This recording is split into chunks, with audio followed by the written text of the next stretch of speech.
On fait en fait ce qu'on appelle du ghost en fait dans la publicité. C'est une stratégie en fait pour démarcher et c'est toi en fait qui va faire la démarche de contacter la marque ou l'entité. On entend souvent que le CDI c'est la sécurité. On voit bien que ce n'est pas toujours le cas. Même si tu as en face de toi un client qui pense que c'est ce qu'il veut, qui t'a donné de bonnes références, il faut de toute façon qu'il puisse avoir le choix. Quelqu'un qui vraiment voudrait faire appel à un designer, à une agence de publicité, à une agence de com en général, comment ça se passe? Il y a un projet en particulier qui m'a marqué et en fait dès que je suis arrivée on m'a parlé de ça. Tu vois quelqu'un qui sait pas du tout ce qu'il veut, comment tu fais pour le conseiller, pour le conseiller objectivement? Tu te retrouves face à un imprimeur qui te demande un fichier avec des traits de coupe. Tu vas bien te rendre compte que c'est pas ton métier, tu vois. Enfin, Ok, ouais. je trouve qu'il y a des réalités quand, en tout cas, quand tu commences à vouloir décliner des supports et faire de l'impression et des choses comme ça, que ce soit pas du bricolage. Je suis Alexandre Maillot, designer graphique depuis 2016 et je te souhaite la bienvenue dans Exergue, le podcast qui met en avant les professionnels du design et de l'image. Dans ce podcast, moi et mes invités, on t'aide à comprendre l'intérêt d'un bon design et on t'explique comment et pourquoi le mettre en place dans ton business dès aujourd'hui. Allez, c'est parti. Tu es bien installé, tout va bien? Super, très T'es bien, prête à répondre à toutes mes petites questions? super prête. Écoute, je t'invite parce que, alors je sais pas si tu as eu le temps de jeter un petit coup d'œil. La semaine dernière, j'ai eu Gauthier, que tu Mm. connais.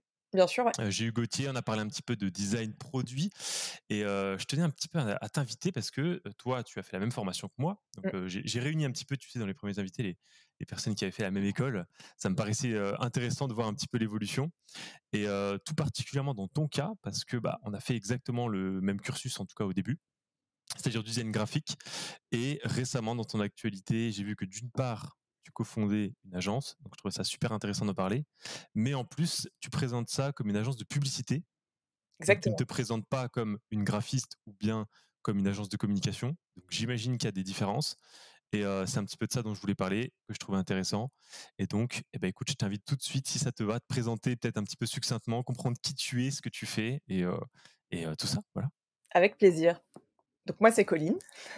Enchanté. Je suis, graphiste en fait depuis 2016, mais effectivement mon parcours a un petit peu évolué. Maintenant, je me qualifierais plus de directrice artistique. Comme tu dis, maintenant je me suis plus axée vers la publicité, même si ça reste quand même assez large. J'aime bien toucher à tout et pas me restreindre en fait à un domaine en particulier pour pouvoir justement, m'ouvrir plus de portes. Donc comme tu dis, en fait, j'ai commencé mes études dans la même école que toi, qui est, l'école de Condé de Nancy, qui était une très bonne école. Ensuite, moi, je suis arrivée à Paris et j'ai choisi de faire de l'alternance, ce qui m'a vraiment aidée à avoir une première expérience, assez, significative. En fait, je suis arrivée, chez Garmin, qui est une marque, en fait, américaine, de GPS et de montres connectées. Enfin, de base, elle est connue pour ses GPS, mais aujourd'hui, elle est surtout connue pour, son univers, très sportif et effectivement ses montres connectées. Et là-bas, tu faisais quoi exactement? Parce que tu n'étais pas encore dans la publicité, hein, c'est ça? Exactement, bah, là-bas, j'étais graphiste et Ok.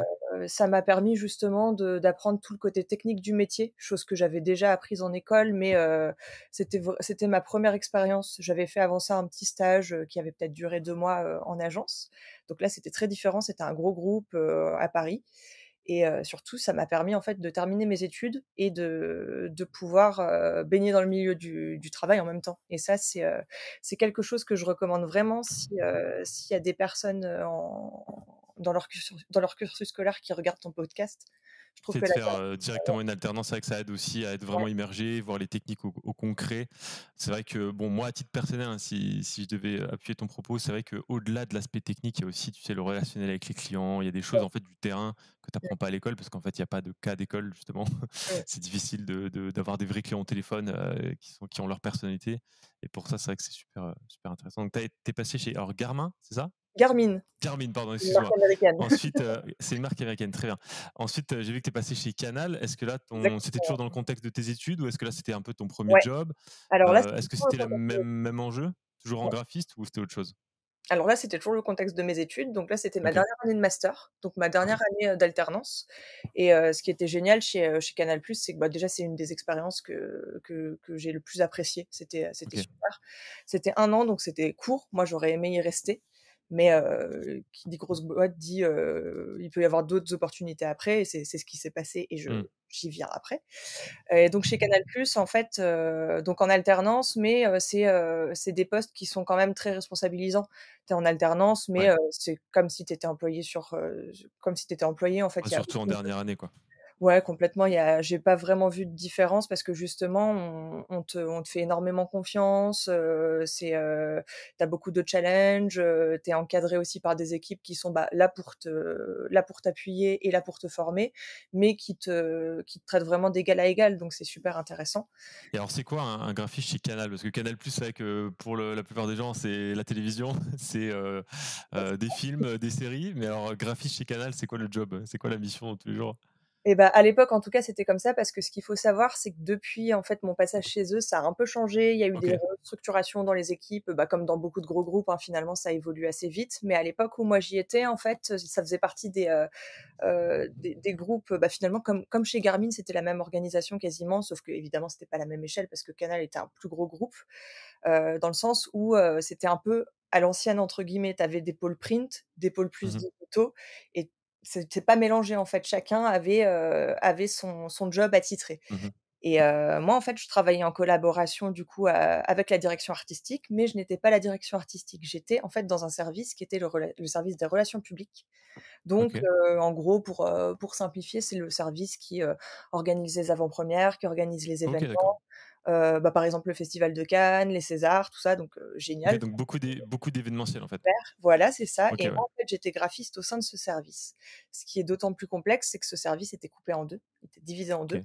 Tu avais cette partie, en fait, événementielle, donc là, je pouvais m'occuper, par exemple, de, la mise en forme des invitations, de ce qu'on appelle les photocalls, des rings de boxe. Je touchais, en fait, à énormément de sujets, donc ça allait du cinéma au sport, enfin, c'était génial et en fait, la deuxième partie de ce service, elle était réservée à l'objet de communication. Donc chez Canal+, on appelle ça l'objet de communication parce qu'on n'aime pas trop le terme de goodies ou d'objet publicitaire. On trouve que c'est un peu péjoratif, donc on Ok, appelle ouais. ça l'objet de communication et c'est un service qui a été monté, chez Canal, qui a été carrément dédié à ça. C'est une des seules marques en Ok, France super, ouais. qui a en fait cette organisation, donc c'est génial et en fait, ils ont une approche de l'objet publicitaire, qui s'apparente presque au luxe, dans le sens où on va toujours favoriser, en fait des belles matières, de la qualité, plutôt qu'un vieux stylo en plastique où on met un simple logo. Enfin, donc c'est une approche Ok, très donc là, si je comprends bien un peu sur ton parcours, c'est un peu à ce moment-là que pour la première fois, tu es vraiment concentré sur la publicité en tant qu'objet de noblesse, en tant qu'objet qui peut avoir de l'intérêt, parce que c'est vrai que de très loin, publicité, ça peut sonner marketing un peu pompeux, un peu ennuyeux. J'essaie de te vendre ma cam, pas forcément très élégant. Alors, qu'est-ce qui t'a plu et est-ce que par exemple, alors, encore une fois sur Canal, vu que là on en parle, est-ce que tu as un exemple d'un projet qui a pu être intéressant où justement tu t'es dit, ok, là, ce qu'on fait, c'est pas cheap, quoi. Bah, bien sûr, ouais, en fait, il y a un projet en particulier qui m'a marquée et en fait, dès que je suis arrivée, on m'a parlé de ça. Parce que c'était un projet, super attendu. C'était la série, Vernon Subutex, en fait, avec, Romain Duris, donc Ok. l'adaptation d'un livre de Virginie Despentes et apparemment ça faisait des mois et des mois qu'elle était attendue chez Canal donc effectivement du coup, au niveau de la communication et des objets publicitaires, il y a eu un sacré budget de déployer. Bah, déjà sur la communication, donc moi c'était pas mon service qui s'occupait de ça mais nous on travaillait en relation en fait avec, tous les services de Canal+. Au niveau de la communication, il y a eu, des énormes campagnes d'affichage dans tout le métro, il y a une Ah rame oui. carrément qui a été stickée comme si elle avait été graffée, enfin c'était assez fantastique niveau budget et au niveau de l'objet publicitaire, là, par exemple, ce qui était génial, c'est qu'on a fait une déclinaison, mais incroyable de différents supports. Il y a eu un vinyle de fées, il y a eu un bandana, il y a eu des badges, sachant que normalement, pour une série, on a un ou 2 objets, voilà. Là, il y Ouais, avait une maximum. Là, il y a déclinaison, eu, pas bah, dans ce possible. cas, je voulais te poser un peu cette question, même pour toi plus tard avec Cogni, mais il y a une question qui m'intéresse ici, c'est comment justement on établit un peu un budget, à quel moment on se dit, ok, on a telle enveloppe, on peut pas dépasser, pourquoi une enveloppe est fixée? Alors, est-ce que ça dépend, Ça dépend d'énormément de choses, en fait, ouais. est-ce qu'il y a des clés quand même pour comprendre ça, qui fait que par exemple sur ce moment-là, vous avez décidé de déployer plus d'outils, ou est-ce que comment le budget varie finalement? Alors l'objet publicitaire, en fait, ce qu'il faut savoir et c'est aussi pour ça que moi j'ai monté Cogni maintenant, c'est pour pouvoir alors l'objet publicitaire, moi, c'est quelque chose qui me plaît énormément et avec Cogni, on peut être amené à en faire parce qu'on veut vraiment toucher à tout. Mais c'est quand même un domaine qui est très ciblé, en tout cas dans le milieu de la publicité et derrière, il faut aussi avoir, les équipes pour, parce qu'il y a toute une question de logistique aussi, il y a c'est une vraie usine à gaz, donc c'est un métier à part entière et moi, ma volonté avec Cogni, c'était de pouvoir vraiment monter une agence pluridisciplinaire où je puisse aussi toucher à de la publicité, à proprement parler et un peu sortir de cet univers de l'objet publicitaire justement. OK, ouais, Ça, d'accord, OK. qui m'est énormément plu chez Canal et en tout cas dans l'objet publicitaire au niveau du budget, ce qui est compliqué en tout cas dans les gros groupes, je dis pas, hein, Mmh. c'est complètement différent de si tu es un petit entrepreneur qui se lance, si tu as un restaurant, si Bien tu es le sûr. boulanger du coin ou si tu as un gros groupe, mais en général pour les gros groupes, l'objet publicitaire, c'est ce qui arrivait en dernier au niveau du budget. Ouais. Donc c'était toujours, des budgets assez serrés et voilà. Mais je trouve que l'objet publicitaire, c'est vraiment un domaine à part. OK, d'accord. Après pour les budgets, publicitaires, ça dépend d'énormément de choses. Ça dépend de, est-ce qu'il y a, enfin quels sont les besoins? Quels sont le budget de base qui est alloué? Est-ce qu'on peut déborder? Est-ce qu'on est ric-rac? Mmh. C'est vraiment, Oui, donc c'est presque une enveloppe de: «OK, voilà ce qui reste, amusez-vous avec ça, quoi». complètement. En tout Si cas tu as du pour les budget, tant mieux. Si tu as pas beaucoup de budget, tu te débrouilles avec et à toi de rentabiliser chaque centime le plus possible, quoi. OK, c'est donc ça. il y a pas vraiment un montant stratégique investi. On voit pas ça comme un investissement, on voit plus ça comme: «OK, on a tant qu'on peut se permettre de dépenser et optimisons le plus possible, quoi». Alors même si, les boîtes comme Canal+, je trouve quand même que justement eux, c'est un parti pris, en tout cas moi à l'époque où je OK, l'ai fait, c'était un parti pris de se dire: «On part sur de la qualité et on met du budget dedans». Mais OK, ouais. effectivement, c'est pas la première chose, Mmh. à laquelle on va penser quoi, OK, effectivement. d'accord, OK.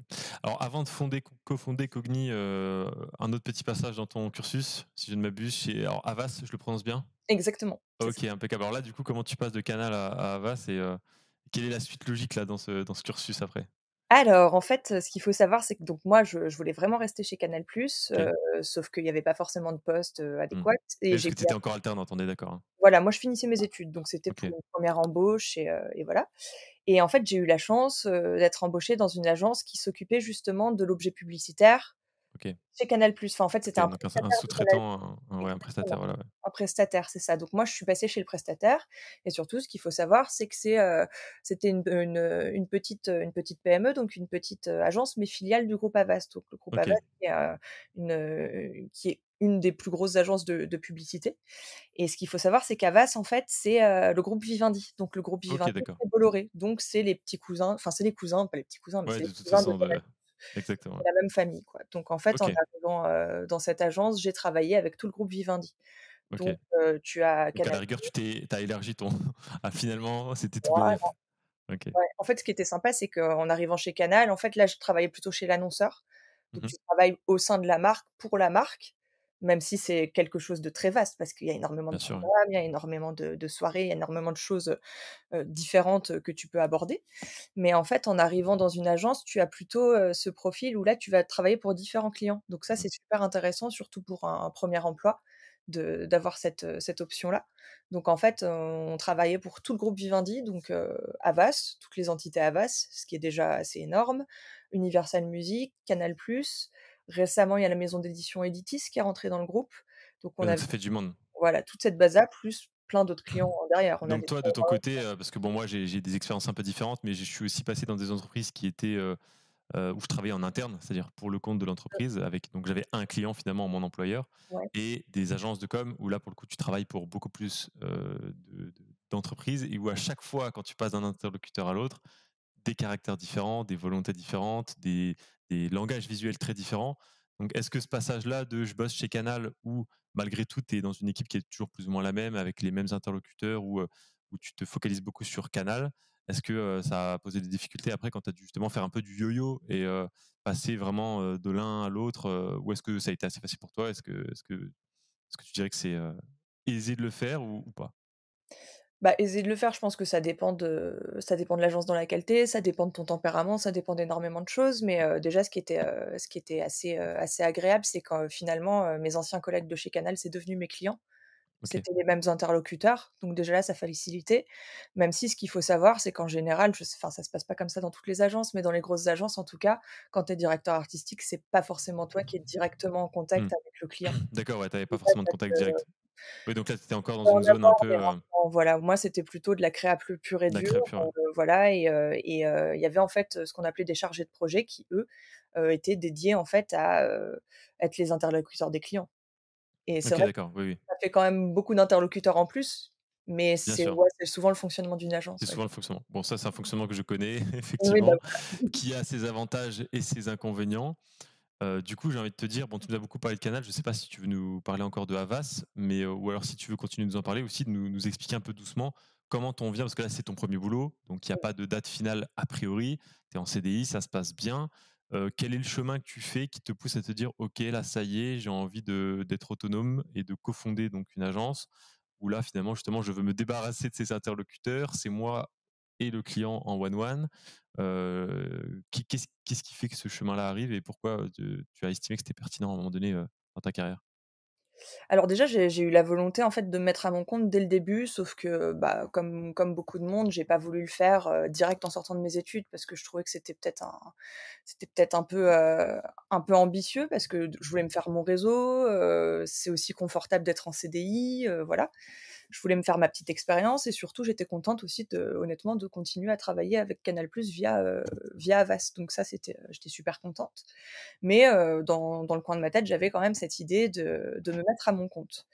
Et en fait, malheureusement, vu le contexte actuel, mon agence, en fait, a cessé son activité. Ah oui, carrément, OK, donc c'est Voilà. Donc d'un côté, ça apprend aussi, la vie en entreprise, hein. Enfin, ça arrive, ouais. je veux dire, toi qui es aussi auto-entrepreneur, c'est aussi un risque qu'on prend quand on lance une Bah, entreprise. tu vois, c'est intéressant ce qui t'est arrivé. Alors moi, il m'est arrivé une histoire un peu pareille. C'est aussi pour ça fait longtemps que je voulais être indépendant. Je l'avais déjà été, j'avais abandonné parce que j'avais pas assez d'expérience justement, donc je suis allé en entreprise. J'y suis revenu, mais c'est aussi pour heu, une activité qui s'est stoppée aussi, Mmh, alors, partiellement en tout cas. Mais par contre, ce qui est intéressant pour ceux qui peut-être nous écoutent aussi, qui voudraient se lancer en indépendant, c'est vrai qu'on entend souvent que le CDI, c'est la sécurité et que quand on est, indépendant, il y a beaucoup plus de risques. On voit bien que ce n'est pas toujours le cas. Toi, ça a été ton cas, l'entreprise a fermé, l'activité a cessé. Moi, c'est mon cas aussi. On a été licenciés tous plus ou moins, délocalisés d'une certaine façon. Ça peut arriver aussi en tant que salarié. Donc, c'est vrai que la part de risque, elle est présente partout. mmh. Je pense que ce qui compte, c'est de savoir ce qu'on veut faire. Donc, bah, si vous voulez le faire, lancez-vous, il y a pas de problème. Non, puis l'avantage aussi de travailler dans des gros groupes, c'est que bon, il y a avantages et désavantages justement parce que souvent qui dit gros groupe dit, oui tu as la sûreté de l'emploi, ceci, Mmh mh. cela, mais tu peux souvent être confronté justement à des plans de restructuration. Ça arrive souvent, C'est surtout en ouais. ce moment. Dans n'importe quel groupe, on le voit, ça licencie partout, voilà. Après ce qui est bien, c'est que si tu as en tête justement l'idée de te mettre à ton compte, tu peux être accompagné dans le cadre justement d'une cessation d'activité ou, enfin tout dépend Tout à de la fait, forme ouais. juridique tu peux être accompagné justement pour mener à bien ton projet et au début, c'est sûr que ça te fait peur de te dire que tu vas te faire licencier, mais ça peut justement te permettre de te lancer alors que tu aurais pas osé le faire avant. Exactement. Mmh. Donc faut C'est un toujours peu prendre la petite tape dans le dos qui fait que tu y vas alors que tu aurais pas sauté, mais là, on t'a poussé un petit peu, puis après la chute, tu te débrouilles avec. OK, d'accord. exactement, Donc finalement, c'est comme ça que ça s'est passé. Donc tout à OK, fait.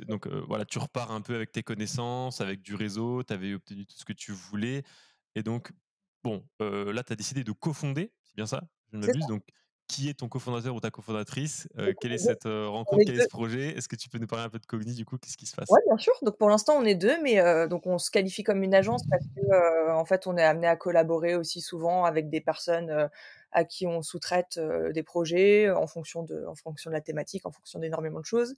On se qualifie comme agence parce qu'on veut vite aussi se développer et pouvoir embaucher justement. Tu me parlais tout à l'heure de la différence entre, être indépendant ou être une agence. Nous, on pense que c'est aussi la superficie, en fait, de la OK, structure, tout ouais. simplement. C'est juste qu'on veut s'associer avec beaucoup de personnes Mmh. et voilà. Donc Cogni, en fait, c'est, une agence, publicitaire. On a choisi ce terme, parce qu'on est quand même tous les 2 issus de la publicité. Mon associé, en fait, lui, a travaillé chez Fred& et Farid, du coup, moi, j'ai travaillé dans des gros groupes aussi et en fait, on a vraiment eu envie de fusionner nos compétences à tous les 2, qui sont assez différentes de base, OK. pour Ah, elle se justement complète alors du coup comment, voilà, c'est ça. Bah, moi, de base, je suis quand même issue du print, faut le dire. OK. Surtout que toi, on est Mmh. de la même génération, on est issus d'une génération où c'était encore très sectorisé. On était soit en print, soit en digital, alors qu'aujourd'hui, il faut vraiment faire les 2 et il faut même être digital à fond, à fond, à À fond. fond, ouais. Et le print, bien sûr.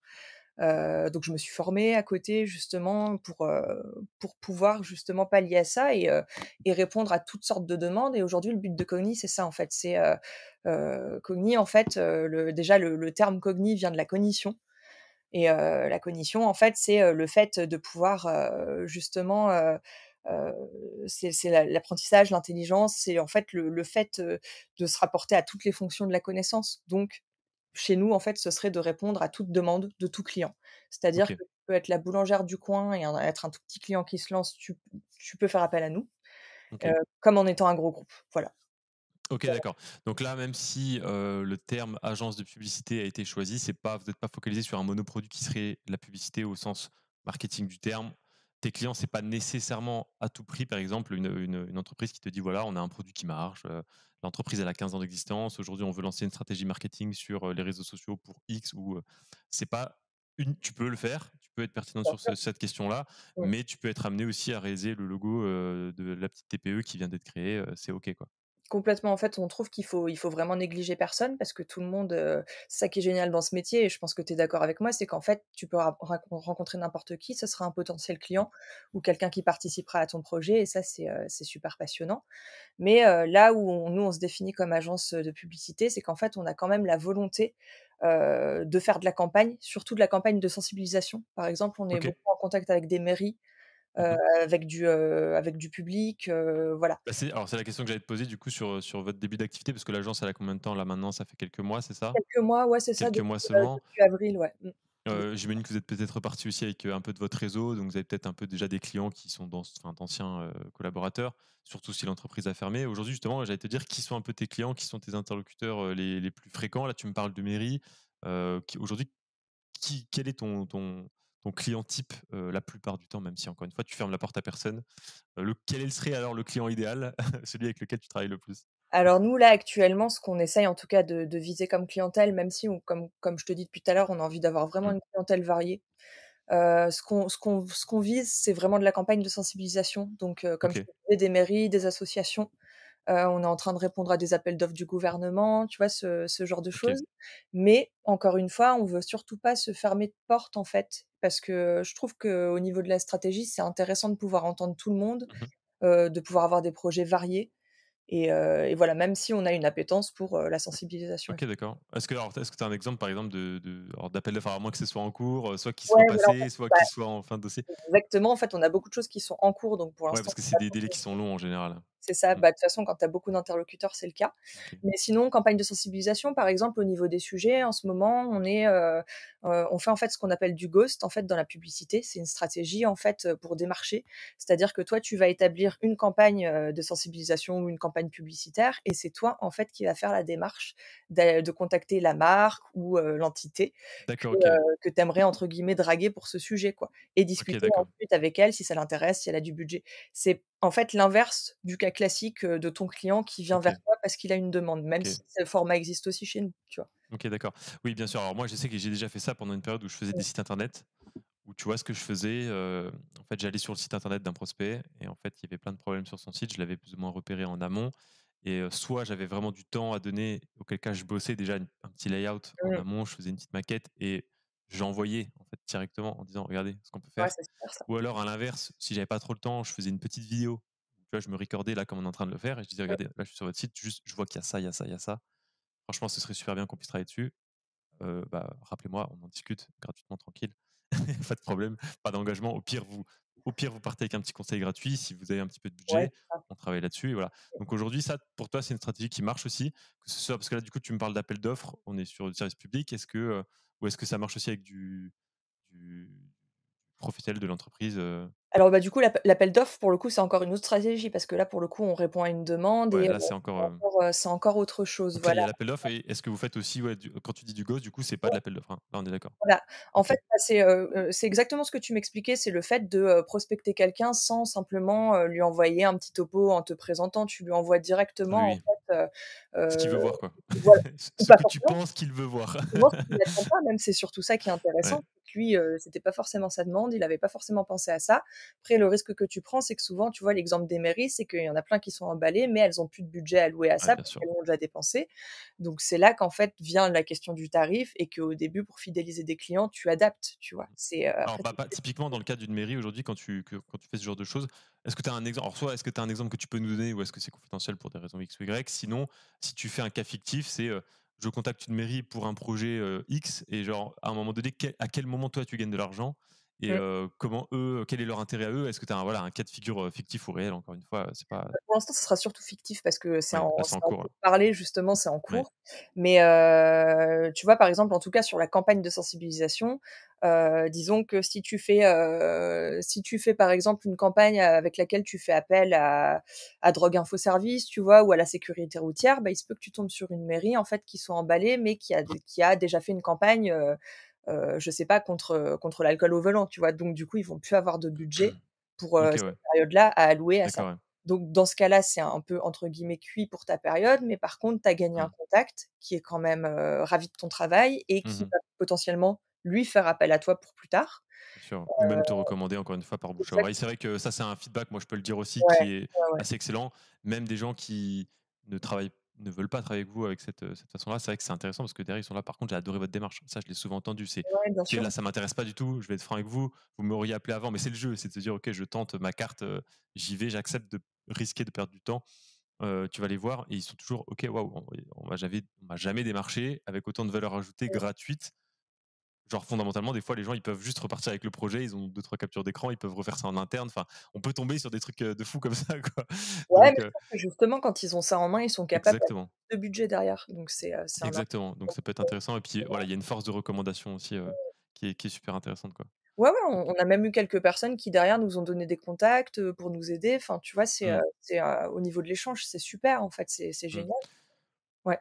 Et alors là, dans le cadre d'une mairie, encore une fois, quand tu envoies ton premier envoi, justement, qu'est-ce qui contient concrètement? C'est jusqu'où va ta première approche avec eux? Bah, faut quand même être synthétique parce que ce qu'il faut se dire, c'est que, dans ce genre d'institutions, c'est souvent des gens qui ont des boîtes mail saturées, ils lisent leurs Ouais. mails en diagonale, donc faut quand même être précis. Pour la plupart, il y en a même qui vont pas te répondre, faut pas le Mm, prendre personnellement, c'est juste qu'ils ont peut-être pas ouvert ton mail, donc va falloir relancer. Ce que je conseille, c'est déjà que ton mail, il change un peu, mets une petite bannière, mets quelque chose pour le différencier un peu des autres mails qu'ils voient toute la journée. Faut que tu aies un contenu assez court, mais où tu te présentes. Tu présentes ton agence ou tu te présentes si tu es auto-entrepreneur et toujours de manière assez synthétique, tu présentes ton projet et en précisant qu'en pièce jointe, tu as ta présentation et voilà. OK et voilà, donc à ce moment-là, dans ta présentation, c'est une présentation assez généraliste ou est-ce que c'est très précis encore? Est-ce que tu commences à dire: «OK, là, j'ai pensé spécifiquement à ça et regardez Alors comment on peut le faire», tes ouais, mock-up, est-ce qu'on commence déjà à travailler ou est-ce qu'on est très conceptuel encore? nous, ce qu'on aime bien quand même, c'est, quand on démarche quelqu'un, c'est avoir fait au moins quelque chose, aux couleurs de l'entité, à laquelle on s'adresse, tu vois? Au moins avoir mis les bons logos, s'être renseigné sur la charte graphique de la personne, c'est quand même le b.a-ba. Ouais. Surtout que ce qui est chouette, en tout cas chez les mairies en particulier, c'est que tu as pas mal de mairies françaises qui laissent leur charte graphique accessible sur le web et ça, c'est génial. Oui, C'est oui, vraiment ça, un c'est faveur souvent, ouais. pour les graphistes. Donc voilà, on essaye quand même de s'adapter à notre client et déjà, oui, comme tu dis, de faire du mock-up, peut-être déjà dans le réel, même si effectivement, au fur et à mesure de la conversation, on va l'adapter aussi. C'est voilà, tout peut être, ça, c'est ce qu'on précise tout le temps, en fait. On a plusieurs pistes souvent et on précise que tout est adaptable, Mmh. que tout est discutable, enfin voilà, il y a aucun Et souci. donc aujourd'hui, soit ça se passe bien, soit en général, quand ça se passe pas, l'argument enfin plutôt le contre-argument numéro un, c'est un peu, l'argent. En général, ça reste le nerf de la guerre. C'est souvent ça le 1er, le 1er souci. Malheureusement, ouais, ça, c'est un peu partout. En tout cas, quand toi, tu as cette démarche de, directement aller prospecter les gens. Parce que quand un client vient Mmh. s'adresser à toi, c'est différent parce que souvent son budget, il est établi. Toi, tu essayes de OK. trouver des solutions. Comme toi, par exemple, j'ai vu que tu pouvais faire un système d'abonnement, c'est ça? Ouais, en fait, moi, actuellement, je travaille que comme ça, ouais. Mais moi, c'est vraiment en fait, moi, je suis parti d'un constat inverse, c'est qu'en fait, souvent, on me demandait, des tarifs pour des trucs. Ouais. En fait, je déteste ce jeu de séduction, Mmh, d'argent, de OK, du coup, je suis parti d'un principe où j'ai dit: «OK, en fait, maintenant, j'arrête de faire des devis. mmh. Voilà le billet d'entrée». OK. Donc moi, j'ai plusieurs formules d'abonnement, effectivement et donc tu vois, par exemple, ma première formule d'abonnement, c'est 490 € par mois. En échange, c'est graphisme illimité. Donc, tu vois, la promesse est forte fondamentalement, c'est de se dire, OK, en fait, pour 490 €, tu peux avoir beaucoup de choses potentiellement. Donc, il y a un délai quand même de traitement. Donc, en réalité, ça reste assez équilibré. Mais moi, en fait, j'ai une stratégie qui est un peu différente où je réduis un peu les gros devis. Tu vois, je travaille pas trop avec des gens qui font des devis à 5, 10, 20. Enfin, tu vois, Mmh. ça m'intéresse moins. Je préfère les plus petits devis, mais le récurrent. En fait, moi, OK. aujourd'hui, je sais que je travaille avec des gens qui, en fait, je sous-traite un peu Mmh. le graphisme de certaines boîtes qui peuvent pas embaucher un graphiste ou qui voudraient embaucher, mais qui n'ont pas assez de besoins. Tu vois, des choses comme ça. Et donc, moi, c'est vrai que j'ai privilégié justement la fluidité, la simplicité, Mmh. où justement, on discute pas trop d'argent. En fait, le devis, enfin, le tarif, c'est celui-là. Et c'est un abonnement, donc c'est du récurrent. Donc en fait, plus petite somme, mais plus récurrent. Donc je pense que tu peux comprendre aussi quand tu es indépendant, c'est un peu moins casse-tête parce que du coup, il y a aussi ce côté, je sais ce que je vais gagner le mois prochain un peu plus Ouais. facilement. Donc Par contre, je me ferme aussi, enfin je me ferme, je peux aussi faire des à côté, mais je suis moins dans cette, voilà, ce démarchage de gros contrats ou de OK, là on va déployer, tu vois? Un peu comme tu disais chez Canal, c'est des espèces de projets un peu, gargantuesques, tu vois? Où vraiment là, on commence à parler avec des chiffres énormes, où, si tu veux rien que le budget impression, il est plus gros que ce que moi je prends, tu vois? Donc non mais voilà, c'est un peu ça. Donc moi, c'est vraiment encore une stratégie différente, quoi. Donc c'est vrai que c'est très, très, très différent de ce que Mais je vous trouve faites. ça super intéressant parce qu'on se pose souvent la question, tu vois, quand on commence à avoir des clients réguliers, mais avec qui on adore bosser, mais qui sont très chronophages parce que, Mmh, tu es toute la journée avec eux, en contact, parce qu'il y a tout le temps des retours, mais ce qui est normal exactement. parce que c'est des grosses structures.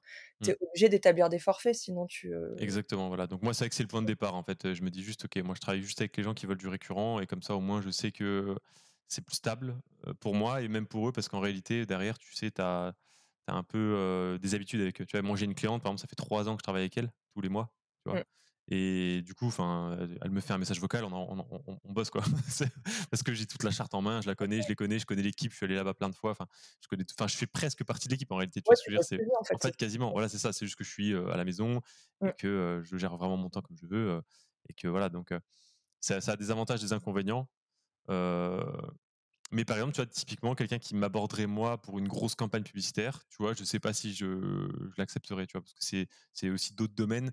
Moi, j'aime bien, je me suis un peu tenu à ce que je fais de mieux, c'est-à-dire justement du design. Tu vois, j'ai pas trop envie de sous-traiter du SEO, j'ai pas trop envie de sous-traiter, du motion design. Tu vois, il y a des moments où je me dis: «OK, vu de la campagne publicitaire, à un moment donné, bah, il va falloir, avoir quelqu'un qui va être super bon en marketing automation, qui va être capable de vous sortir des vraies datas», tu vois? Des trucs voilà, moi je suis là pour designer et donc je m'en tiens à ça, je te facture ça et derrière tu vas travailler avec d'autres gens si tu veux. Donc j'essaie vraiment de me nicher le plus possible là-dedans. Après je peux être source, de conseils, j'ai aussi du réseau, donc Ouais, bien sûr. on peut toujours s'en sortir. Mmh. Mais a priori, je me vends vraiment comme graphiste pur et dur.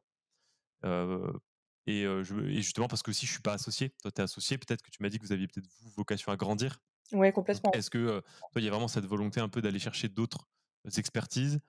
Si oui, lesquelles? Parce que du coup, alors que là, j'ai bien compris, toi, tu es donc vraiment côté direction artistique côté, stratégie publicitaire aussi. Ton cofondateur, tu m'as dit qu'il venait de la publicité. Lui, il a peut-être une autre approche, peut-être digitale, j'imagine? Tu me En parlais de fait, print pour toi. on est tous les 2 assez polyvalents, tu vois? OK. Donc c'est ça qui est génial, mais il peut y avoir des sujets, sur lesquels on peut être amené effectivement à sous-traiter. Par exemple, la réalisation d'un site web. Mmh. J'ai quelques j'ai des notions, je saurais réaliser, si tu veux, un site e-commerce, mais pour réaliser un site web et vraiment enfin je cherche mes mots, je suis désolée. Le développer, Le développer peut-être comme il faut, voilà. le mettre en Là, peut-être qu'on sera ouais, amené à sous-traiter. Encore une fois, tout dépend du site, OK, tout ouais, dépend de voilà, on OK. s'adapte. Et dis-moi alors, demain, il y a un client qui te contacte, pour, un projet quelconque. C'est quoi un peu le parcours client avec toi? Comment ça se passe finalement? Tu vois, il te fait un premier coup de téléphone: «OK, j'aimerais bien qu'on discute de mon projet de Mmh. X». Comment ça se passe? Est-ce qu'il y a des réunions? Est-ce qu'il y a des briefs? Qu'est-ce que tu lui envoies? Comment ça se passe? C'est quoi un projet du designer graphique? Tu vois, quelqu'un qui vraiment voudrait faire appel à un designer, à une agence de publicité, à une agence de com en général, spécifiquement toi, mais après c'est assez similaire d'une agence à l'autre. Comment ça se passe finalement? Comment est-ce qu'on est accompagné dans ce genre de projet? Bah, déjà, je pense qu'avant de la base même du sujet, c'est qu'en fait, avant de contacter, toute agence, qui soit, il faut déjà que toi, tu établisses ton sujet, que tu saches, ce qu'il te faut, ce dont tu as besoin. Même si effectivement, à chaque fois, ton interlocuteur, il peut quand même te donner certains conseils qui étaient pas forcément attendus de ton côté, voilà. Mais en gros, si tu veux, Nous, on s'adapte vraiment, on s'adapte au profil de chacun. C'est-à-dire qu'il y a alors déjà, c'est comme tu dis, c'est indispensable d'avoir la personne au téléphone ou de la rencontrer déjà pour pouvoir bien discuter du projet. Avant d'établir un devis, on a vraiment besoin d'avoir toutes les informations possibles sur, je sais pas, enfin, tu vois, par exemple, il y a quelqu'un qui va penser qu'il va juste avoir besoin d'un logo, alors que toi et moi, on sait très bien qu'un logo, ça se vend pas tout seul. Tu as une charte à côté, ça va se décliner sur plusieurs supports. Est-ce que la créa t'appartient ou est-ce que tu cèdes complètement tes droits à la personne? Enfin, tu vois, il y a toutes ces choses-là qui rentrent en compte et qui font que d'un projet à l'autre, c'est pas du tout le même. Donc, faut vraiment prendre le temps de discuter avec ton client pour, effectivement établir un devis, établir le tarif, voilà. OK, d'accord et donc là, ça y est, il a signé, il est d'accord avec toi, OK. Peut-être même que tu lui as ouvert un peu les yeux, il venait pour un logo, tu lui as passé aussi, une charte un peu plus étendue, bah, peut-être justement un site internet, peut-être, un kit pour ses réseaux sociaux parce que c'est quelqu'un qui est vraiment sur les réseaux sociaux et donc c'est pertinent pour lui. Une fois que tu as validé tout ça, toi, de ton côté, une fois que c'est signé, comment ça se passe concrètement? Créativement, dans le tu vois, dans le un peu le service client presque, j'ai envie de te dire, l'accompagnement, une fois qu'il a donné son accord, comment tu Bah, une fois l'accompagnes? qu'il a donné son accord, déjà, on essaye d'être le plus réactif possible parce que souvent, que ce soit, de la petite structure ou de la plus grosse entité, on sait que le niveau deadline, c'est toujours assez serré, hein. Enfin, même quand tu prends de Mmh. l'avance, le temps passe très vite, donc faut quand même être le plus réactif possible et surtout, il faut contacter souvent ton client. Si tu veux, tu vas pas, lui proposer, une piste et il va pas être OK tout de suite. Il va falloir qu'il y ait de l'échange, surtout si c'est du gros groupe et que derrière tu as plusieurs interlocuteurs. Là, tu sais très bien que pour une validation, c'est plus compliqué. Mmh. Faut tout le temps être en contact avec ton client, en fait, tout simplement. OK, d'accord. Donc toi, tu arrives avec, par exemple, un logo, tu arrives avec des est-ce que toi, tu fais, par rapport à ce qu'on avait appris à l'école, tu vois? Typiquement, si je prends le schéma de l'école, c'est, sur un logo, je vais te proposer un, 2, 3 logos, peut-être plus. Une fois que ça s'est préparé, on fait une petite réunion, on en discute, on affine, on repart sur une phase de peaufinage. Est-ce que tu es encore sur ce modèle-là ou est-ce que toi, tu as optimisé, peut-être un peu fait les choses à ta façon? Comment tu fais pour présenter ton travail? Comment tu fais pour expliquer ton travail? Parce que moi, je sais qu'au quotidien, personnellement, il y a une énorme partie pédagogique dans le sens où des fois, il y a des choses que je présente, je sais que si je ne les avais pas expliquées, elles ne seraient pas passées, alors que in fine, elles sont adoptées à 100%, quoi. Ouais, bien sûr. Donc, il y a aussi cette partie-là. Alors, comment toi tu fais pour vraiment expliquer ce que tu fais finalement et la valeur ajoutée de ton travail qui, des fois, pour certains clients, est purement ça me plaît pas, quoi. Tu vois, ça peut être aussi binaire que ça. Donc, comment toi tu fais pour un peu expliquer tout ça? Bah, déjà nous, comme tu l'as souligné au début de ta question, on trouve que c'est essentiel quand même à chaque fois d'apporter plusieurs propositions, plusieurs pistes parce que, tu peux pas avoir, la bonne réponse, la solution, dès le premier jet. Je pense pas que ça soit possible. Même si tu as en face de toi un client qui pense qu'il sait ce qu'il veut, qui t'a donné de bonnes références, il faut de toute façon qu'il puisse avoir le choix.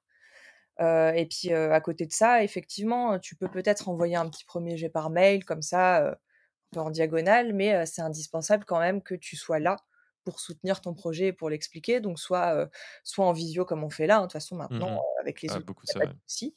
Et le must, c'est quand même de rencontrer ton client, ne Bien serait-ce sûr, que ouais. d'aller boire un café avec, voilà, enfin ça c'est indispensable, ouais, bien sûr. OK, d'accord. Bon, donc un accompagnement de bout en bout. Si est-ce que c'était déjà arrivé d'avoir, des clients vraiment difficiles? Et comment tu gères ça? Est-ce que tu as déjà eu des clients voilà, moi je prends 2 exemples, des choses qu'on peut voir régulièrement, quelqu'un qui vient, comme tu dis, qui veut un logo, il sait exactement ce qu'il veut. Alors il y a celui qui sait exactement ce qu'il veut et à tous les coups, c'est vraiment pas quelque chose dont il a besoin ou alors c'est vraiment pas la meilleure orientation. Alors ça, comment tu le gères? Et à l'inverse, tu vois quelqu'un qui sait pas du tout ce qu'il veut, Mmh. comment tu fais pour le conseiller, pour le conseiller objectivement, quoi? Bon, dans les 2 cas, moi, je pense pas forcément qu'il y ait de «clients chiants» entre guillemets parce que même si au début il peut paraître, assez fermé justement sur son choix et être très déterminé, et camper sur ses positions, en général, c'est même plutôt le genre de profil qui est le plus enjoué quand toi tu vas apporter une solution, et que tu sors complètement des codes de ceux qu'il avait imposés au début. Tu vois? Si toi tu arrives en fait Mmh. à argumenter et à lui expliquer et en fait, dans le cas où ton client, c'est ce qui arrive souvent, hein, dans le cas où ton client, de toute façon, ne fait pas le même métier que toi et déjà, il fait la démarche de faire appel à toi en tant que professionnel parce qu'il ne sait pas le faire, je trouve que c'est déjà bien de le faire, tu vois? Parce que c'est pareil, il faut pas non plus dénigrer les gens qui essayent de faire eux-mêmes parce que tu vois, tu as Mmh, des bien sûr. patients, qui sont même contents de le faire eux-mêmes, tu vois? Parce qu'ils ont pas le budget. Hem même si la question du budget, enfin, ça reste un investissement, même si tu as pas le budget, tu vois? Mais, par exemple, il y a des petites associations qui sont contentes de, faire, leur visuel eux-mêmes, voilà. Mmh. C'est discutable quand toi, tu es graphiste, mais je pense qu'il faut pas non plus dénigrer et que justement, faut leur expliquer pourquoi toi, tu peux apporter une valeur ajoutée à leur projet, pourquoi ça peut même les Bah alors, intéresser. je vais te poser la question du coup. Aujourd'hui, voilà, moi je suis Alexandre, je sais pas, je suis boulanger, j'ai fait mon petit logo, je l'ai bricolé. Ouais. Je vois absolument pas l'intérêt de mettre 1 € dans ton agence. Je vois absolument pas ta valeur ajoutée. Pour toi, c'est quoi finalement un bon design au sens large, tu vois? Qu'est-ce que c'est qu'un bon design et qu'est-ce qui pourquoi il y en a qui seraient moins bons? Finalement, pourquoi tout ça a du sens et pourquoi tu me factures là, Colline? Je comprends pas Et je comprends pas ben, le je pense que le petit boulanger va vite s'en apercevoir de lui-même que c'est pas forcément son métier. Je te parle même pas de la question du design et de l'équilibre et ceci, cela, parce que ça, c'est pour certaines personnes, c'est même subjectif. Bon, why mmh. not? Même si tu peux très bien leur expliquer et que ça, y a pas de souci. Mais, au niveau de la technique, au niveau technique, tout à l'heure, tu parlais, tu vois, par exemple, de budget d'imprimeur et tout ça. C'est pas du tout ton métier, tu te retrouves face à un imprimeur qui te demande, je sais pas, un exemple, un fichier avec des traits de coupe. Ouais. Tu vas bien te rendre compte que c'est pas ton métier, tu vois? Enfin, OK, ouais. je trouve qu'il y a des réalités quand, en tout cas, quand tu commences à vouloir décliner des supports et faire de l'impression et des choses comme ça, que ce soit pas du bricolage, tu t'en rends vite compte que rien qu'au niveau du jargon que tu as besoin, Mmh. en fait, Oui, de bah, c'est sûr que n'importe quel imprimeur, même pas cher, même en ligne, même si enfin, bon, des fois il y a des petits templates, remarque, hein, de plus en plus on tombe un peu là-dedans dans le template, tout ou moins préconçu. Alors quelqu'un qui bosserait qu'avec des templates, le problème c'est que rapidement il a pas une charte qui a un fil conducteur net. ouais, bien sûr, Souvent c'est ça, c'est j'ai fait mon logo, ici, tu vas avoir la j'ai même fait chose. mon visuel, via l'IA, mais du coup c'est pas vraiment les mêmes couleurs. Mmh. Du coup il y a un peu ce truc-là. Donc toi pour toi la valeur ajoutée c'est d'une part la technique, Ouais, complètement. vraiment répondre à des problèmes techniques et peut-être aussi comprendre mieux certains codes. Je sais pas, un boulanger qui vient et qui te dit: «Moi j'ai tout fait en rouge flashy». Ouais. Au-delà du goût personnel, il y a quand même aussi des arguments des Ah fois mais bien sûr, objectifs, bien sûr. pour expliquer qu'une proposition est plus ou moins pertinente. En tout cas, Mmh. il peut y avoir des choses qui sont neutres et là, c'est les goûts, les couleurs, mais il y a des choses qui peuvent être vraiment des vraies erreurs, quoi.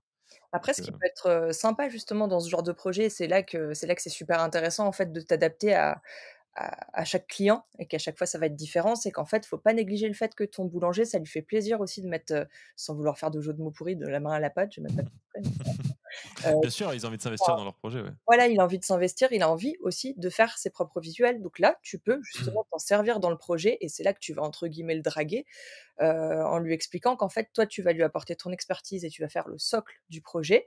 Mais derrière, aujourd'hui, il y a des tas d'outils qui permettent, en fait, de lui mettre à dispo différents éléments graphiques, par exemple, que lui, après, il va pouvoir utiliser, tu vois? C'est Bien sûr, ouais. voilà, tu peux t'adapter à chacun. C'est ça qui est Bien sûr. intéressant. Alors, bah, tu vois, ça, c'est, quand tu dis, parce que apporter les clés pour que quelqu'un puisse aussi gagner en autonomie derrière. Mmh, bien sûr. Ça fait un peu partie de la pédagogie et de l'accompagnement. Alors j'en profite parce que tu m'as dit aussi que tu étais aussi enseignante maintenant.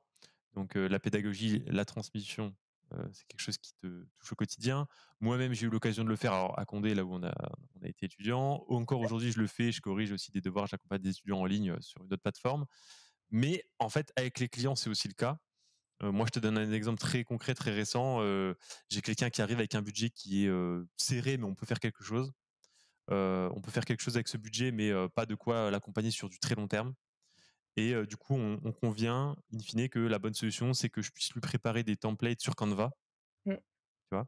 Donc sur Canva, décrié parfois, loué d'autres fois, bon voilà. mmh. Moi, Canva, je l'utilise justement avec des clients qui ont besoin d'une certaine Ouais, c'est autonomie. ça. Tout dépend de Et en l'utilisation. fait, tu vois, je travaille avec, je fais des templates, on les valide ensemble. Donc c'est comme si j'avais fait un livrable. Sauf que là, le livrable, bah, il est éditable. Mmh. Heu et là, par contre, il y a quand même une partie d'accompagnement pour bien l'éditer parce que ça va vite de détruire complètement, voilà, un flyer, par exemple, qui a été conçu pour faire 10 lignes. Si d'un coup, tu lui en Ouais, mets 40, c'est bien un sûr, autre ouais. délire. Mmh. Donc et justement, pour bien faire comprendre ces choses-là, certains alignements, dès que tu modifies un peu de texte, ça y est, d'un coup, tu sais pas, tu avais une belle grille, d'un coup, tac, tac, tac, tac, ça devient un truc complètement, déstructuré. Donc il y a un peu de pédagogie. Est-ce que toi, ça t'arrive de faire aussi ce type d'accompagnement avec des clients? Ou est-ce que ça pour l'instant, ça t'est jamais trop arrivé tout simplement parce Alors moi, que ça l'est pas encore, en tout cas pas à ce point, mais ce serait une volonté et après, c'est à toi aussi de bien, bien détailler ta charte graphique déjà pour que tout soit clair et que tout soit carré mmh, pour effectivement qu'on la modifie pas, en fait, tu vois? Et après comme tu dis, effectivement, tu laisses les clients en main à ton client.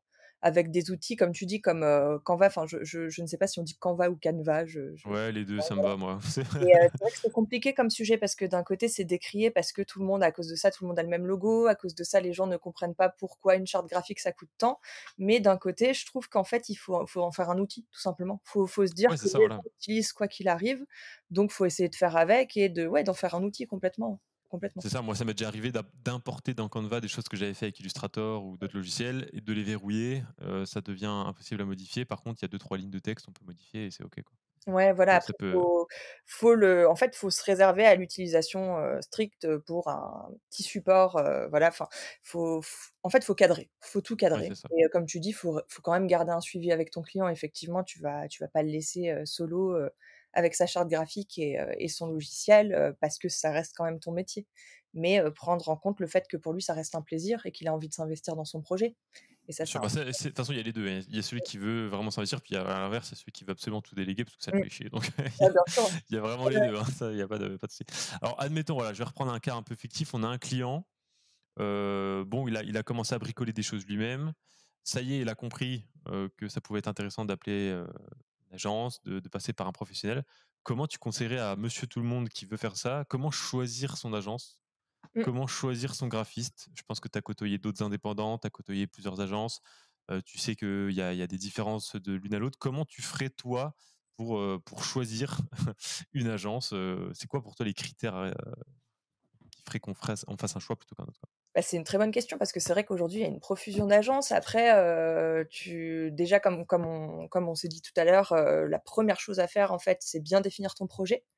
Savoir, ce que toi tu souhaites, même si c'est pas, ficelé à 100 et qu'on Et est puis, malheureusement, il y a des gens aussi qui savent pas trop. Il y a des gens qui viennent te voir voilà, aussi: «Moi, j'ai juste besoin, de communiquer», tu vois ce que je veux dire? Et mmh, là, presque, il faut presque ouais, leur ouais. ouvrir la voie, quoi, hein, Puis donc on est là pour les accompagner aussi, bien sûr, mais en général, si déjà tu as commencé à te dire: «Bon écoute, moi il me faut, je sais pas, un logo ou alors moi il me faut de la stratégie sur les réseaux sociaux ou alors, moi je veux une vidéo animée», déjà tu vas peut-être pas t'adresser aux mêmes interlocuteurs parce que tu as des gens qui sont spécialisés.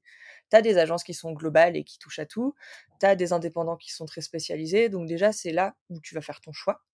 Ensuite, ça dépend aussi de qui tu es. Est-ce que tu es, le petit entrepreneur qui se lance? Est-ce que tu es une grosse boîte? Donc voilà, c'est là que tu vas faire ton choix de: «Est-ce que moi je pars sur une énorme, agence de publicité ou est-ce que je pars sur un petit indépendant?» Sachant que c'est pas parce que tu es une grosse structure que tu peux pas partir sur un petit indépendant, hein. Justement, tu as beaucoup à y gagner aussi. C'est là que il y a des pour, il y a des contre, c'est très compliqué. Mais, en fait, ça déjà, ça va dépendre de ça. Et ensuite, je pense que ce qui peut trancher, c'est peut-être, les sujets qu'ont déjà traité ton futur prestataire. Faut déjà te renseigner, aller un peu sur le site internet, aller un peu mmh. sur les réseaux sociaux, regarder, avec quelles entités la personne a travaillé, la personne ou l'agence, hein. Voilà, avec quelles entités la personne a travaillé, avec quelles peut-être associations, pour quelle cause. Ça, je pense que ça peut vraiment faire peser la balance. Aujourd'hui, tu as même des entrepreneurs enfin des auto-entrepreneurs en graphistes qui sont enfin directeurs artistiques qui sont spécialisés, je ne sais pas, dans l'identité, visuelle, mais que de restauration, tu vois? Enfin, Ouais, bien sûr, il y ouais. a des gens qui sont spécialisés, comme il y a du global. Donc déjà, il y a ça qui va faire peser, la balance. Après enfin évidemment, il y a le prix, voilà. Effectivement, on va tous avoir, affaire à un client qui va tout de suite nous dire que, bah, oui, il veut que ça soit le moins cher possible, effectivement, parce qu'il compte ses petits sous, voilà. Mais tu sais déjà de base que si tu t'adresses à une énorme agence de publicité, tu vas pas payer le même tarif que chez un petit indépendant. Et pareil, de l'autre sens, pour nous, quand on facture, on va pas facturer de la même manière une grosse entité que la petite association du coin. Enfin voilà, c'est tous ces critères-là qui rentrent en compte. Après, OK, je pense d'accord. que ça marche beaucoup à l'affect aussi, hein, ça Ouais, peut d'accord, donc si je résume bien, de toute façon, c'est globalement soit j'ai une demande très spécifique et dans ce cas, peut-être qu'il existe des agences très spécialisées. Typiquement, j'ai envie de faire un motion, design de 3 minutes, autant que j'aille voir un motion designer plutôt qu'une agence de com qui peut-être va sous-traiter son motion, enfin, c'est un peu moins spécialisé. Le portfolio finalement, donc finalement, voilà, qu'est-ce que l'agence a réalisé? Qu'est-ce qu'elle a déjà créé? Est-ce que ça me plaît? Parce que est-ce que tu dirais que ça dépend un peu, je pense que moi, mon avis, c'est que ça dépend. Il y a des graphistes comme moi, j'estime ne pas avoir spécialement de style. Tu vois, Mmh, je peux passer d'un truc extrêmement féminin à un truc super. enfin, tu vois, je peux faire le grand écart graphiquement, ça me dérange pas trop. Il Mmh. y a aussi des graphistes qui sont très spécifiques, qui sont presque des artistes, j'aime pas trop ce Ouais, terme-là dans le design graphique, mais mmh. qui sont tellement systématiques dans leur façon de faire qu'en fait, ils ont une patte à eux. Bah, ça c'est pareil, Est-ce c'est que une démarche, est-ce que toi, c'est ton cas ou d'ailleurs, est-ce que chez Cogni, c'est ton cas? Est-ce que tu dirais que tu as un style quand même? Est-ce que tu arrives est-ce que tu retrouves des pratiques, récurrentes dans ton travail ou pas spécialement? alors, nous, je dirais qu'on est entre les 2 et déjà quand tu as travaillé dans la pub, on t'apprend quand même à t'adapter à chaque Mmh. charte. En fait, ce qui est bien, c'est d'avoir ton style quand même pour, avoir quelque chose d'assez singulier, mais quand même t'adapter à chaque client parce que, c'est pareil, tout dépend de l'approche. Si ton client fait appel à toi pour ton style, bah là, tu restes dans ton style. Si ton client fait appel à toi pour que tu répondes à un de ses besoins, et appliquer sa charte, tu appliques sa charte. Moi, la seule chose que je dirais, c'est qu'il faut peut-être faire attention aux effets de mode. Mmh. C'est bien de suivre les tendances, c'est super, tu vois? D'enrichir, sa culture graphique, sa veille graphique, voilà, ça c'est super important. Mais par contre, bah, finalement, comme dans le design d'espace, comme même dans ta manière de t'habiller, en fait, si, tu succombes trop, à la mode, je pense que tu prends le risque que dans 3 ans, ça soit, tu te sois lassé, en fait, de ton identité visuelle Ouais, et puis que ou alors te démoder très rapidement, quoi. Ouais, ouais, complètement. En OK. fait, il faut être assez malin pour pouvoir, avoir son style, et suivre un peu les tendances, mais tout en pouvant te dire que tu peux l'adapter à différents clients. Je pense Mmh. il OK, faut ouais. switcher tout ça. Ça dépend de la demande, ça dépend d'énormément de choses. Là, tu parlais un peu de la mode, donc Mmh, il y a potentiellement des tendances design qui peuvent s'essouffler. Est-ce que selon toi, il y a des quand même des fondamentaux? bien sûr. Par exemple, aujourd'hui, quelqu'un qui n'y connaît rien au design graphique, c'est quoi un peu les, tu sais, les fondamentaux qui Mmh. font qu'à un moment donné, ton support de com, il va être efficace? Que ce soit un logo, que ce soit un print, que ce soit un Mmh. site internet, c'est quoi un peu le top 3, tu vois, des règles à respecter pour que ce soit efficace? Parce que ça peut être intéressant pour même des gens Ouais. qui bah, n'ont pas de budget, qui veulent faire eux-mêmes. Et quelqu'un qui veut faire soi-même, c'est quoi les quelques petites choses qu'il devrait avoir en tête selon toi pour vraiment pouvoir avancer le plus sereinement possible? Et bah, c'est marrant que tu me parles de 3 critères parce qu'il y a quelque chose, en fait, en graphisme, quand tu débutes, qu'on appelle la règle des 3 C. Donc c'est la couleur, c'est, le contraste et le contenu. Donc la couleur, en fait, c'est quelque chose qui va, jouer sur, souvent le psychologique, le psychique, la couleur, faut qu'elle soit quand même, assez bien gérée. Faut que tu gères bien tes harmonies, tes palettes.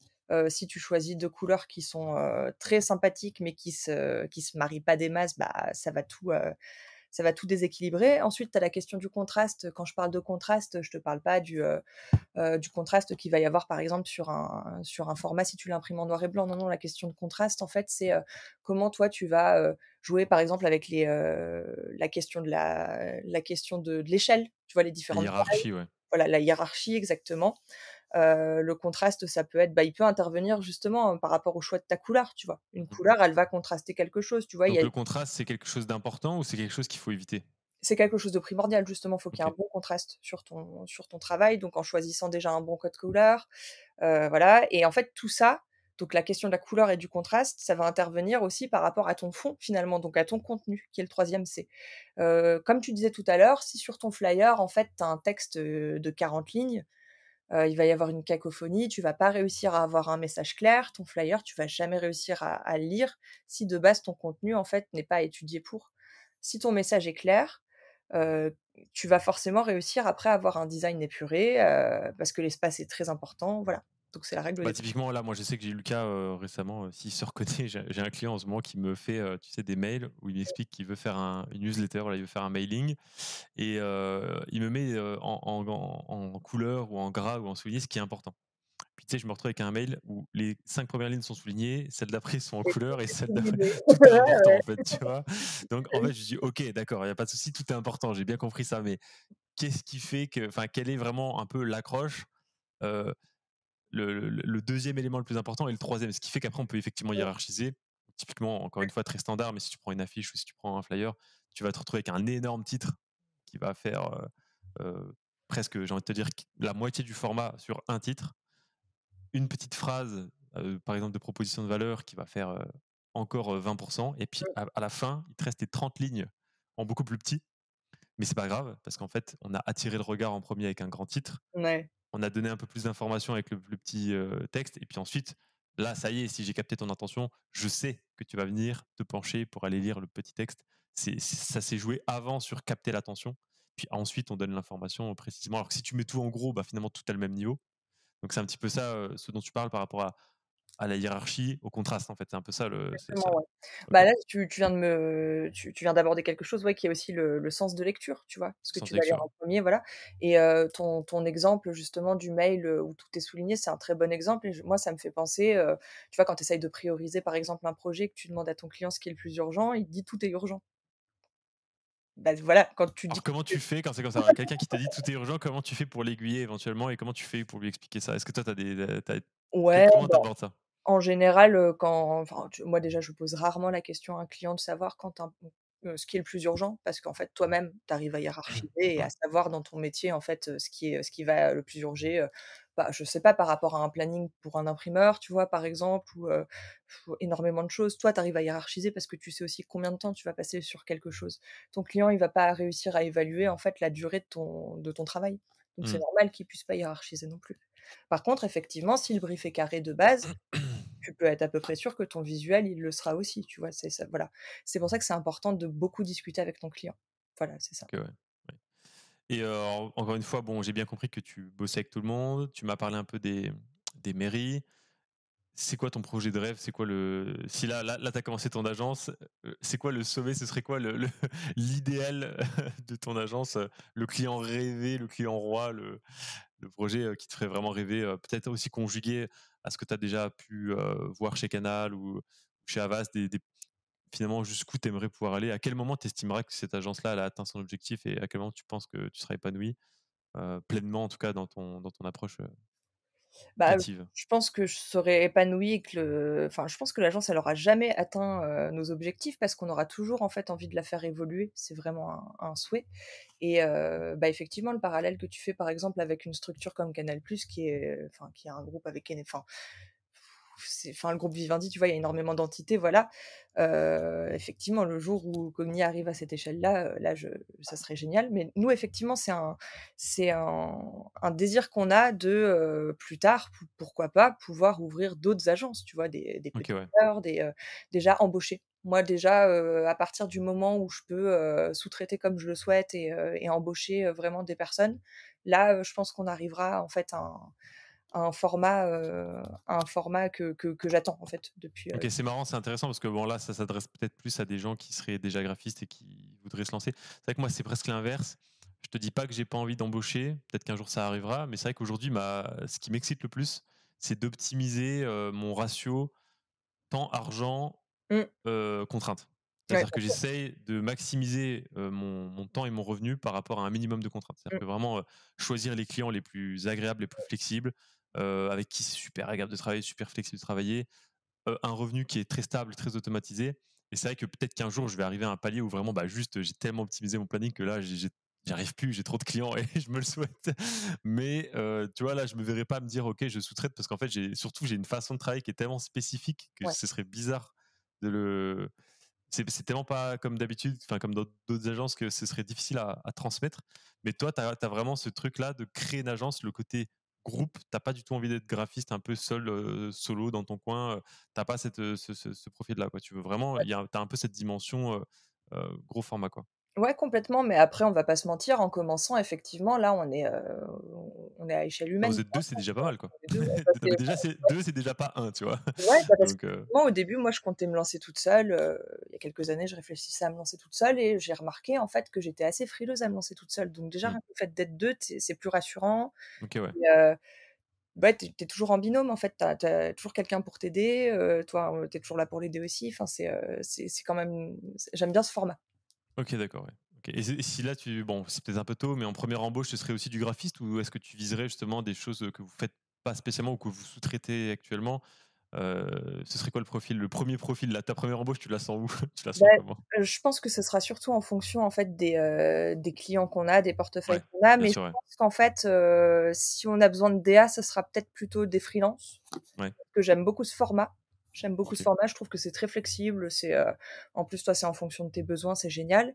Par contre, là où il peut y avoir des vraies embauches, effectivement, ce serait sur des postes beaucoup plus spécifiques comme, je sais pas, par exemple, des community managers, Mmh. des Ouais, OK. développeurs, une vraie expertise, tu vois? Ouais, Enfin, ouais, où là, tu dev, t'ouvrirais, expertise, encore une fois, mmh. un peu moins de création, mais aussi de la stratégie digitale, réelle quoi, de communication. Est-ce que dans tes études, toi, parce qu'on s'est séparés après, moi, on avait fait le BTS, toi, tu as continué, moi, j'ai arrêté les études à ce moment-là. Est-ce que, dans les études que tu as faites ensuite, il y avait aussi cette dimension marketing, stratégie? Parce que tu vois, par exemple, faire, de la stratégie d'acquisition, c'est quand même aussi, d'autres, leviers. C'est pas la même approche que de choisir des couleurs et de faire enfin, c'est vraiment un métier à part entière que de vraiment établir des stratégies pour des clients. Ouais, Est-ce qu'aujourd'hui, ça vous le faites déjà ou est-ce que c'est quelque chose que vous sous-traitez encore une fois? comme dans toute école, j'ai appris ça en cours, mais vaguement. C'était OK, dans mon ouais, expérience pro, en fait, que c'est venu et c'est en fait, c'est venu assez naturellement. C'était une suite assez logique OK, qui m'a donné OK. goût, à la chose. Voilà. OK, impeccable. Donc là, aujourd'hui, tu as cette agence-là et donc tu m'as dit qu'en même temps, en parallèle, tu faisais un petit peu d'enseignement, c'est ça? Est-ce que tu veux un petit peu parler de ça? Comment t'en es venu à faire ça? Qu'est-ce qui Ouais, te plaît là-dedans? Comment ça se passe du coup? bien sûr, Comment bien ça s'est sûr. fait?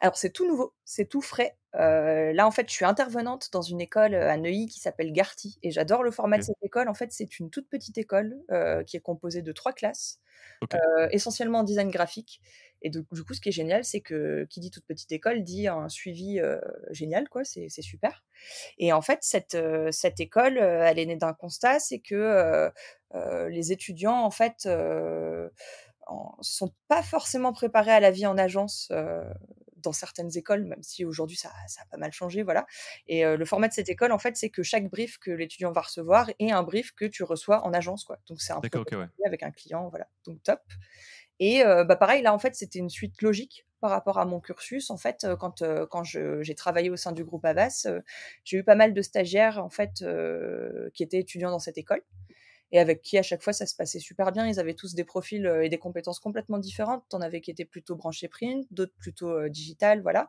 Mais, ce qui m'a plu à chaque fois, c'est qu'on sentait que derrière, il y avait un vrai accompagnement au niveau de l'école, OK, qui était ouais. là pour savoir comment ça se passait en stage, qui appelait Mmh. régulièrement, qui est donc, super, Ouais, donc tu te sentais proche philosophiquement de la pédagogie de l'école, quoi. complètement et du coup, il y a une, relation qui s'est instaurée où, bah, étant donné que moi, j'avais quand même un bon feeling avec les étudiants de cette école, souvent l'école, en fait, me proposait des stagiaires et quand Ah moi OK, d'accord.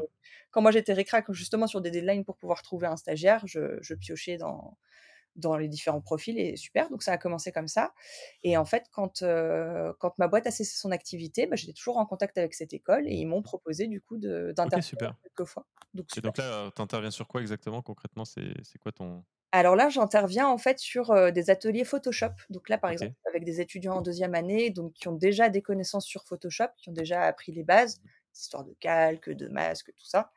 Et moi, là, je vais leur faire en fait, des sortes d'ateliers pour qu'ils puissent en fait faire de la retouche portrait surtout. Donc par OK. exemple, améliorer un grain de peau, blanchir des dents, rajouter du maquillage et à côté de ça, il y a un suivi aussi sur de la direction artistique parce que, OK. ça, c'est rattaché en fait à un projet qu'ils doivent Et rendre. tout ce qui est alors du coup, tout ce qui est portrait, ça c'est quelque chose parce qu'encore une fois, j'ai pas grand souvenir qu'on ait fait beaucoup ça, en tout cas nous à l'école de Condé, en BTS. Est-ce que c'est quelque chose que tu as fait toi, à titre professionnel? Par exemple, je pense peut-être à Canal sur des affiches, des choses comme ça. Ça à quel moment toi ça t'a servi, à quel moment tu as développé un peu ces compétences-là, Alors les compétences Photoshop, moi, je les ai surtout développées sur de l'objet parce que du coup, moi, OK, j'étais dans l'objet de communication. ouais. Après, quand tu sais retoucher un objet, Ouais, ça revient presque au même, ouais. ouais, puis tu te mets à t'intéresser aussi, il y a des tas de tutos. Enfin, je me suis un peu formée, je OK, ouais, ça reste, formée sur le tas, en fait, voilà, ouais, ouais. même si j'avais déjà une bonne base, issue de mes études, tu vois? Mais, ça s'est fait au fur et à mesure, ouais, c'est ça. OK et là, toi, ça fait combien de temps que tu fais ça? Bah, là, je commence tout juste. OK, OK, d'accord, donc Voilà, tu déjà fait ta première session ou, ça fait jeudi, là. OK, jeudi, Voilà, OK. c'est la rentrée. OK. Donc, pas trop anxieuse, ça va? Non, ça va parce que j'ai déjà vu les élèves, j'ai déjà OK, vu quelques jurys là-bas, en fait. OK. Voilà, j'ai été jurée pour, des projets qui devaient rendre des oraux, donc voilà, donc je les connais, il y a pas de souci, hein. OK, super, donc, et ça va être quoi le rythme? C'est tous les combien? C'est un peu comme ci par ça ou il y a Alors ce qui est un bien, calendrier? c'est qu'il y a un calendrier, mais c'est, un peu dispersé. Donc là, par OK, exemple, d'accord, ouais. avec les C'est des deuxièmes workshops un années, peu ouais, posés par-ci par-là, quoi. OK, c'est ça, super et je vais OK. bientôt avoir les premières années. Là, par exemple, c'est plus, bah, pour leur apprendre complètement, Photoshop, ce qu'est Photoshop. OK, trop cool, super, ouais et donc ça, c'est quelque chose bon, c'est peut-être un peu tôt pour le dire, mais est-ce que c'est quelque chose que tu aimerais développer ou est-ce que c'est vraiment à titre presque de loisir, j'ai envie de dire, ça te fait plaisir d'avoir ça un peu dans ton planning et ça te permet de respirer un petit peu, de faire un peu autre chose, de transmettre aussi, ça peut être un peu important pour toi ou est-ce que ça peut vraiment tu vois, devenir un mi-temps presque, j'ai envie de te dire, vraiment l'enseignement ça te plaît, tu vois, ou est-ce que c'est vraiment plus une curiosité actuellement? Bah, c'est vrai que l'enseignement, ça m'a toujours, plu. J'ai toujours eu envie, d'autant plus que quand j'étais chez Havas et que j'ai formé pas mal de stagiaires, j'ai vraiment adoré faire ça. Donc c'est quelque chose dans lequel je voulais mettre un pied et là, justement, ça me permet de pouvoir tester puisque Tester, j'ai voir ma un petit première peu. expérience là-dessus. Donc en fonction de comment ça marche, Ouais. voilà, à Donc voir. qui sait, ça se trouve un jour Colline directrice d'école, quoi. Alors par contre, je veux pas en faire, Ouais, tu veux pas en faire ton je veux métier pas en faire principal. mon métier à 100 je veux Ouais, que ce soit un complément justement, là, ce que j'adore par rapport à ce format, c'est que derrière, je peux, m'occuper de Cogni, m'occuper de mes clients. ouais, bien sûr, OK, ouais. Super. Ça reste important, ouais. Ouais, bien sûr. Bah, moi, c'est vrai que j'ai eu un peu la chance aussi de le faire avec Condé sur des petits workshops, sur des étudiants qui venaient essayer, tu sais, l'école des stages découvertes pour découvrir donc des petits ateliers d'initiation au design graphique, des petits, modules de renforcement sur InDesign, pour des designs d'espace, des designs de mode et tout. C'était assez intéressant. Puis maintenant, je le fais un peu. Alors, je corrige des devoirs. C'est des écoles en ligne, tu sais, qui font des formations un peu genre Open Classroom, Mmh. tu sais, des Bien sûr. organismes un peu comme ça. Mmh. Tu vois, c'est des devoirs qui sont rendus, que je corrige, ou je peux aussi faire de l'accompagnement sur des questions. Donc, ça, c'est une petite partie qui est intéressante aussi, qui est super intéressante. Je sais que je le fais, j'aime bien. J'aimerais en faire plus, mais en même temps, ça peut être chronophage aussi. Comme tu dis, si on veut faire le reste à côté, ça peut être des fois un peu plus compliqué. Mmh. Mais en tout cas, c'est une super expérience, quoi. Ouais, je trouve aussi, je Ok. trouve aussi. Ok, bon bah écoute, Colline, on a vu pas mal de petites choses. Est-ce qu'il y a quelque chose que tu voudrais rajouter par rapport à ton actu? Comment est-ce qu'on peut te contacter? Où est-ce qu'on peut voir ton travail éventuellement? Je sais que tu as sorti un site internet, vous avez sorti un site internet. Bien sûr. J'ai vu ça sur LinkedIn, sur Instagram. Aujourd'hui, où est-ce qu'on te contacte le plus facilement? Et Alors, bah, déjà LinkedIn, donc ok, je suppose qu'en plus le podcast sera sur LinkedIn et bien sûr. surtout, bah, notre site internet, c'est cogni.fr tout simplement. Voilà. On a voulu garder le .fr Le parce que point .fr. Ah, ça a été un débat? bah, parce qu'en fait, on souhaite, c'est vrai qu'on n'a pas parlé de ça du tout, mais on souhaite avoir des clients à l'international. On Ok, souhaite d'accord. vraiment avoir des clients à l'international, mais on a gardé le .fr parce que, bah, voilà, on est français. Alors pourquoi l'international? Bah, parce que c'est un choix. On a envie de s'étendre, voilà, on n'a pas Ok, envie de pourquoi pas? C'est pas, voilà, c'est pas, vous n'avez pas déjà un pied là-dedans, c'est plus un plaisir comme ça, ouais, mais c'est pas. c'est plus, voilà, c'est une Ok. volonté, ouais. C'est une volonté de s'étendre à l'international complètement. Donc le site internet, donc cogni.fr, sinon les réseaux sociaux, hein, on est sur Instagram, on est sur LinkedIn, on est sur Facebook, on est partout. Écoute, je me ferai un plaisir d'aller revoir un petit peu tout ça. Je te remercie pour m'avoir accordé ton temps et puis de nous Et bah, avoir un peu éclairé sur Cogni et sur ton parcours en général. et J'espère bah, que ça merci à inspirera toi. certains d'autres. Salut! À bientôt, salut.